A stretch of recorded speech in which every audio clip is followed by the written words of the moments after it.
My golden child sister set her wedding on the exact same day as mine. That sentence cut through the table like glass shattering under pressure. Our parents laughed first like it was clever, not cruel. The candles flickered, catching the gold in her hair. I kept my hand still, tracing the rim of my water glass. "You're fine with that, right?" she asked, voice soft and venomous. I nodded once. Of course. They mistook silence for surrender. What they didn't see was the guest list already waiting in my planner. 2 months later, that same table would fall silent for a very different reason. The first time I realized silence could keep me safe, I was 8. Sienna, my sister, stood on the front steps, her dress catching the morning light while Mom fussed with her hair for a local ad shoot. "Smile wider, honey," Mom said, voice warm, eyes soft. Behind them, I held the lunchbox I'd packed myself, waiting for someone to notice. No one did. At school, I worked hard. Grades were my way of earning space. When I came home waving a test marked 100, Dad barely looked up from the newspaper. "Don't make your sister feel bad," he said. His voice was flat, but the words cut clean. I folded the paper, careful not to crease the red ink, and slipped it into my desk drawer. That became a habit, folding anything that proved I'd tried. Sienna was always the golden one. When she failed a class, Mom blamed the teacher. When I aced mine, she said nothing. On my 13th birthday, the cake had her name on it, too. "We thought it'd be fun to celebrate together," Mom explained. Sienna blew out every candle before I could touch one. I learned to clap for her even when it burned. Our father worked long hours at an insurance office. He came home smelling like ink and disappointment. I became useful washing dishes, checking bills, managing the quiet parts of the house. He liked that. "You're reliable," he'd say. It never sounded like love. In high school, I developed a crush on a boy from my math class. I told Sienna once, just once, while braiding her hair. She smiled into the mirror, then went out with him the next week. When I cried, Mom said, "Don't be dramatic. He just prefers pretty girls." That was the night I stopped sharing things I cared about. College wasn't an option. "Sienna needs the tuition more," Dad said.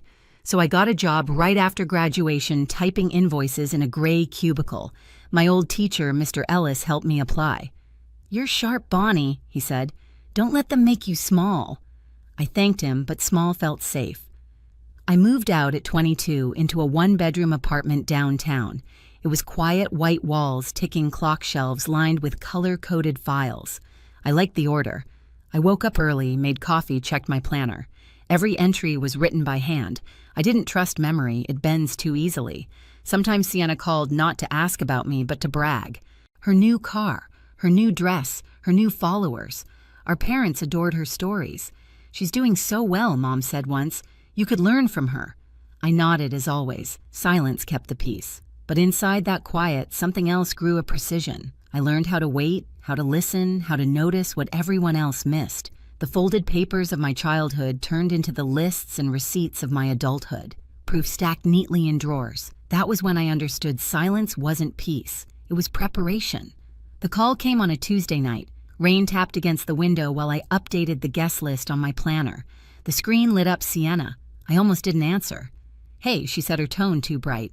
"So, funny thing, my wedding date just got confirmed. It's the same day as yours." For a second, all I heard was the clock. "The same day," I repeated. "Yeah. But you're doing something small anyway, right?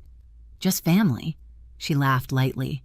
"Our relatives will be at mine, obviously. I mean, it makes sense." The line went quiet long enough for her to notice. "Bonnie, you're okay with that, right?" I stared at the circle of ink on my planner, the one that marked my date.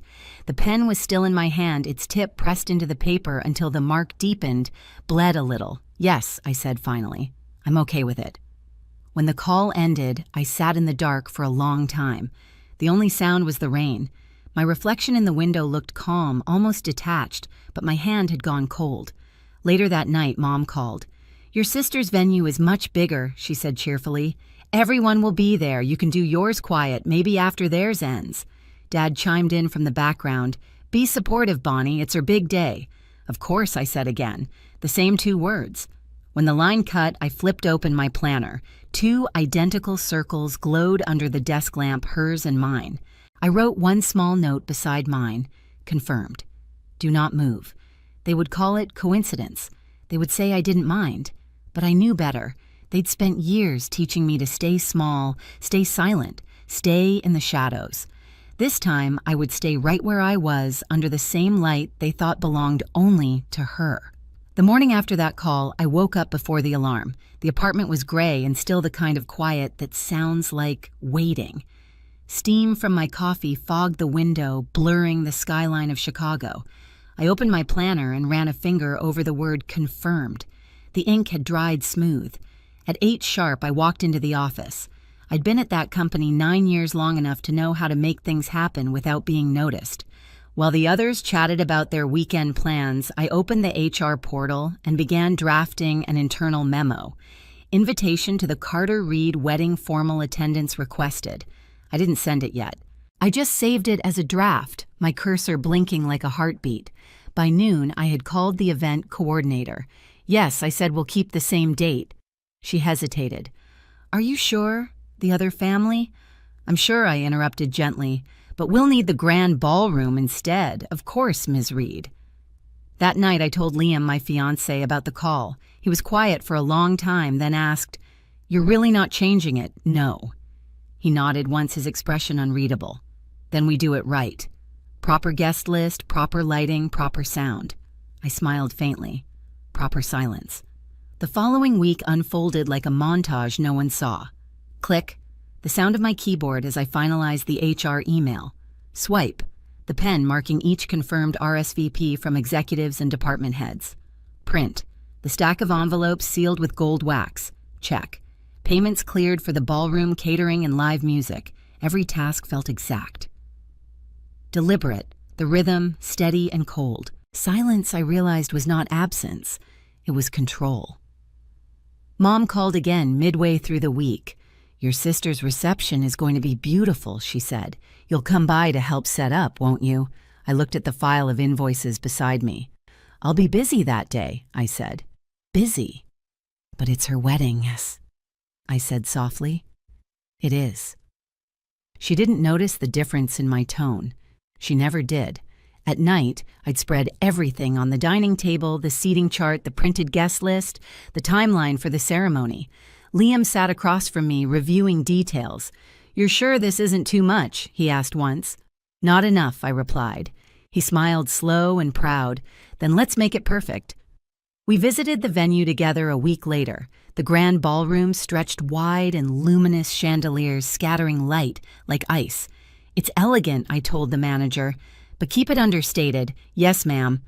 I touched the fabric of the drapes, thick, ivory soft, under my fingertips. No excess decoration.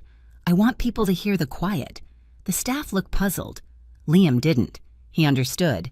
Each night I recorded small details, the final guest count, the seating for Mr. Carter, Liam's father, the CEO.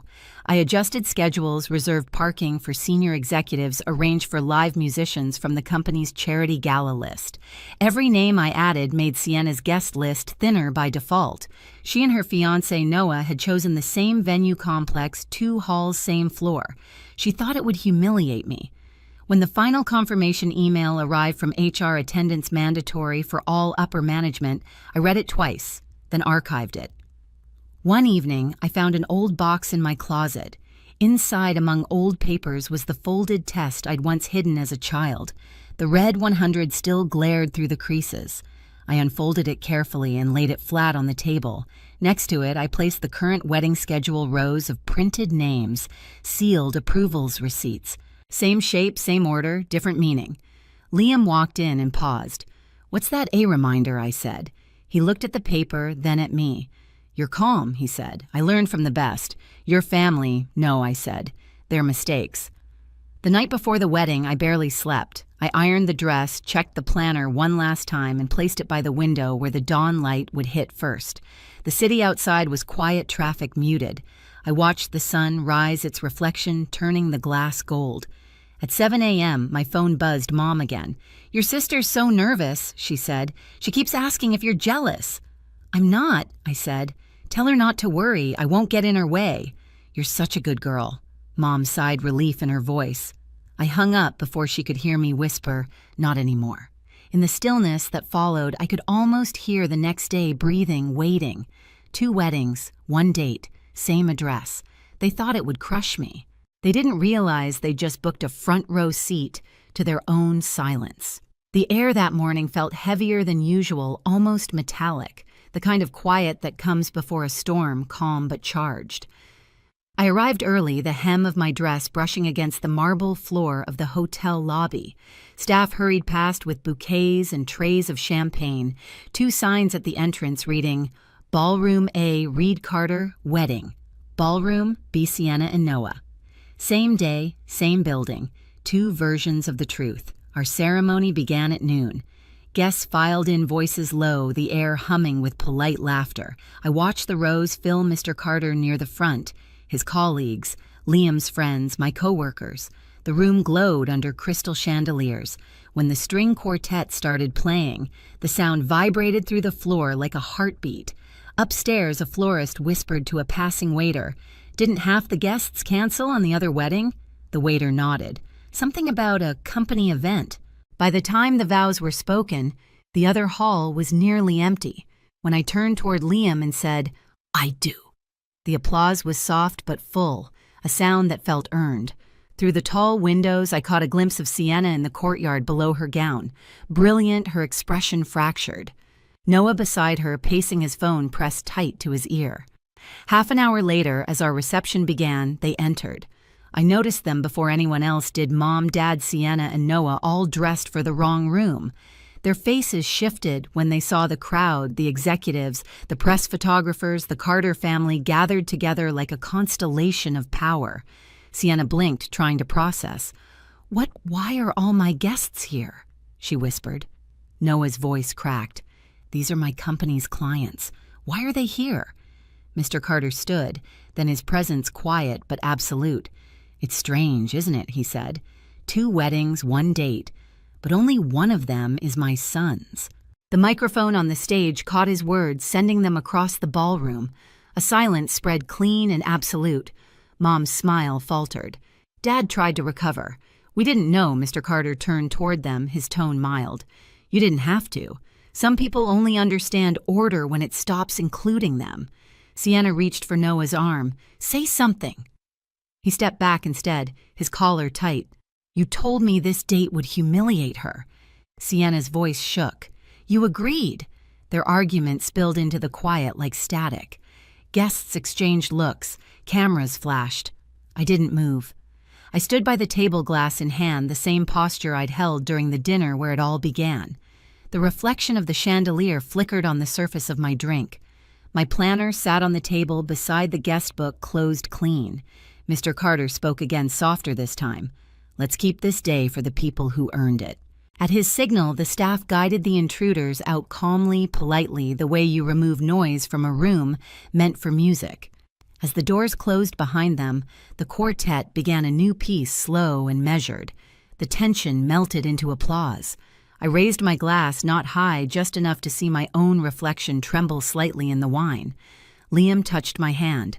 "They're gone," he said quietly. "I know." Across the hall, I caught the faint echo of another door slamming, Ballroom B most likely. Someone shouting, then nothing. The sound dissolved into the music, into the soft hum of conversation. "They came to see me fail," I said under my breath. Instead, they saw what silence can build.